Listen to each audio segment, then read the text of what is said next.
E aí, pessoal, tudo bem com vocês? Eu espero que vocês estejam maravilhosamente bem. E hoje eu lhes trago uma partida belíssima. Essa daqui é uma obra de arte pintada por Hiro Einar Book, que na época da partida tinha apenas 14 anos.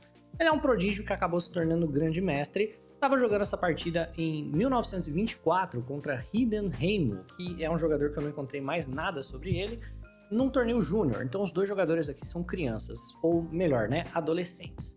O jogador de brancas começa com E4, temos E5, cavalo em C3 é a abertura Viena, o jogador de pretas joga cavalo em F6. Para quem não conhece a Viena, a ideia de você desenvolver o cavalo de C ao invés do cavalo de F é deixar livre a movimentação do peão de F4, porque no futuro você pode querer jogar F4, ou imediatamente, ou no futuro, que é o gambito Viena. E outra coisa que também é interessante é você deixar livre essa diagonal para sua dama poder sair, que vai ser bem relevante nessa partida, por sinal. O jogador de branca joga bispo em C4, que é um lance super interessante. Esse daqui eu fiz até um meme para mostrar para vocês.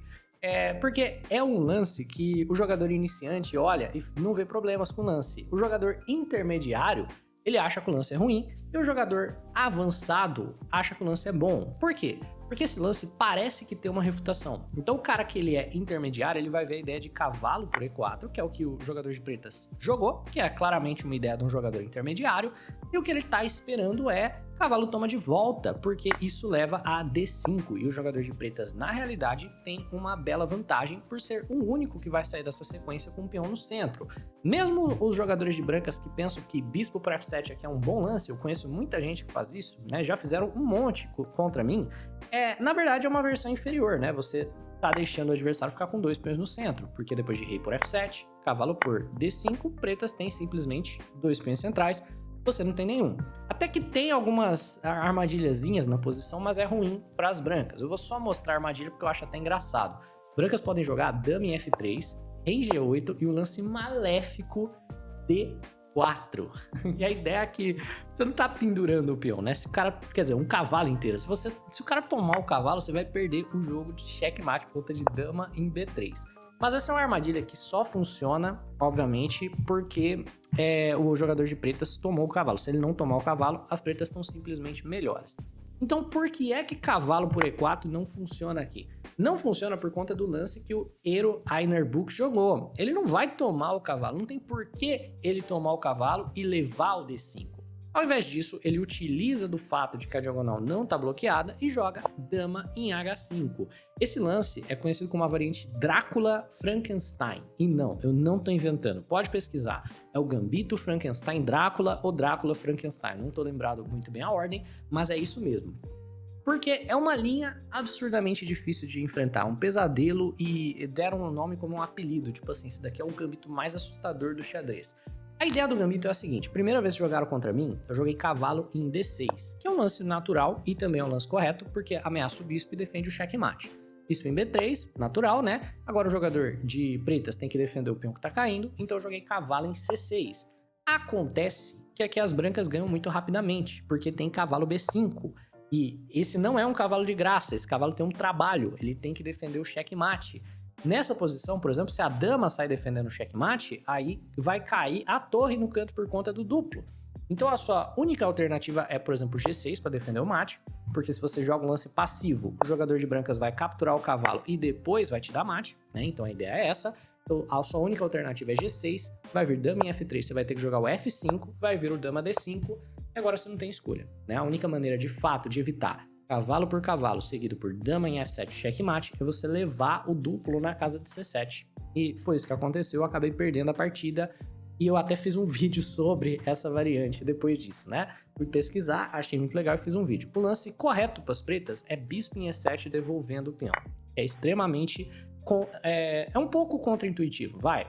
A ganância é o mal do ser humano, você quer manter o peão extra. Na partida, o Hidden Heimo, que estava enfrentando isso muito provavelmente pela primeira vez na vida dele, jogou um lance que foi a primeira vez que isso foi jogado e também a última na base de dados de partidas de mestre, né? Porque o Book acabou virando grande mestre depois. Cavalo G5. E esse lance não é forte, porque o cavalo tá segurando o checkmate? Tá segurando o checkmate. mas ele não tá numa casa muito sólida. Aqui em D6, ele segura o checkmate e não dá pra chutar o cavalo. Dá pra tentar distrair ele com o cavalo em B5, mas não dá pra chutar ele daqui. Aqui é muito simples chutar o cavalo, então o Book joga D5 chutando o cavalo, né? Porque agora ele está ameaçado de bispo e de dama. G6 não é uma opção, porque dama toma cavalo, vem de graça, com tranquilidade. Portanto, a sua única opção real, de fato, é você voltar o cavalo, porque bispo em E7, por exemplo, também não é uma opção, porque bispo toma cavalo e dama em F7 checkmate. Então, cavalo em E6 é o único lance e é o que foi jogado na partida. E aqui o jogador de brancas segue na filosofia que ele pode chutar o cavalo de novo e joga D5. E as brancas até então estão jogando um jogo maravilhoso, né? Chutando esse cavalo para lá e para cá, jogando uma verdadeira beleza de partida de ataque. E o jogador de pretas, que é apenas um jogador amador, né? Acaba não encontrando as defesas mais corretas, acaba pendurando e jogando G6, que é um lance que perde. Vamos analisar o que ele deveria ter jogado? Deveria ter jogado cavalo em D4. É um lance tranquilo, ele devolve o material. Então nessa posição, por exemplo, dama toma peão, dama em E7, ele devolve o material e a partida está relativamente igual. Dá para argumentar que está um pouco melhor para as brancas, que estão melhor desenvolvidas. Tem um peão no centro enquanto pretas não tem, mas é isso, a partida segue igual. Ao invés disso, o Hiddenheim jogou G6, que é um lance que perde. Esse lance perde por duas razões. Então eu gostaria que você pausasse o vídeo e você encontrasse a refutação do lance do jogador de pretas e a vitória das brancas nessa posição. Pausou? Encontrou? Eu espero que você tenha sido capaz de encontrar o lance muito bonito. Não é dama por E5, mas sim peão toma cavalo. Dama por E5 ganha também, mas é muito menos artístico, né? Dama por E5 você ganha uma peça porque você está cravando o cavalo e ameaçando a torre. Então é um lance simples, é um lance que 99,999% das pessoas jogaria, porque você não tem que sacrificar uma dama a sangue frio sem uma compensação clara. Mas sim ganha uma peça, porque bispo G7, dama em E2 e agora o cavalo está cravado, né? Ele vai cair e você tá com uma peça a mais. Meus parabéns se você encontrou dama por E5 também. Tá afiado taticamente, mas essa partida não seria nada demais se o Hiro tivesse jogado dama por E5. Ao invés disso, ele jogou peão toma cavalo, sacrificando a dama a sangue frio. Qual que é a justificativa desse sacrifício de dama? Você me pergunta. Você vai ver. Peão toma dama, e aí? Agora eu acho que você já foi capaz de calcular. No mínimo, você ganha a dama de volta depois de peão toma, rei em E7 e bispo em G5. Então, no mínimo, a gente ganha uma peça inteira, que é o cavalo que a gente tomou, ganha a dama de volta. Temos rei em D6 por parte das pretas, e você imagina, beleza, ele sacrificou a dama, e aí ele foi lá, pegou a dama de volta e fica por isso mesmo. Não é essa a ideia das brancas. As brancas queriam algo muito mais sangrento. O jogador de brancas, nessa posição, ao invés de coletar o seu material e ir para casa, jogou Rock Long. Imagina, sua dama tá caindo e o cara vai lá e te dá um cheque jogando Rock Long ao invés de tomar a dama. Como você se sentiria? E aqui, acontece que o adversário do jogador de brancas não tava mais pensando na segurança do rei dele. Ele queria uma pecinha de volta. Ele jogou rei C5. Então a expectativa é que ele queria bispo toma dama, né? E provavelmente dama toma bispo e beleza, eu recuperei a peça que eu havia perdido e tá tudo certo, né? Sem ver que o rei tá basicamente numa rede de checkmate aqui.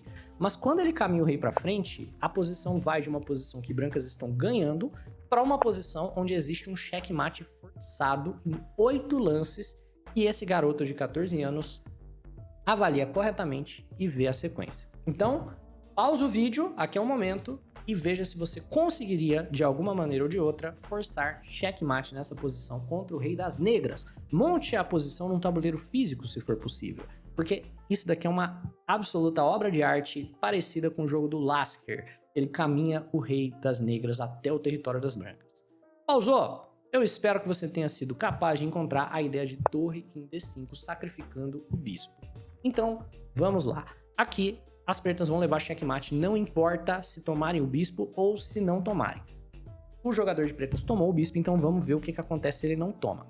Se por um acaso rei em C6, teremos bispo em B5 cheque apoiado pela torre, com o rei em B6, cavalo em A4 cheque, forçando o rei na casa de A5. E aqui a gente tem uma situação muito interessante, muito bacana. Porque sabe quando você joga A3 e B4 para você poder chutar um bispo, por exemplo? Aqui é checkmate. Então você joga bispo em D2, atraindo o rei mais para próximo, né? Então ele tem que bloquear, você toma, ele tem que tomar. A3 e B4, checkmate. Olha aqui que coisa absurda, que coisa linda. É o que foi jogado? Não. O adversário tomou o bispo, mas é o que poderia ter sido jogado.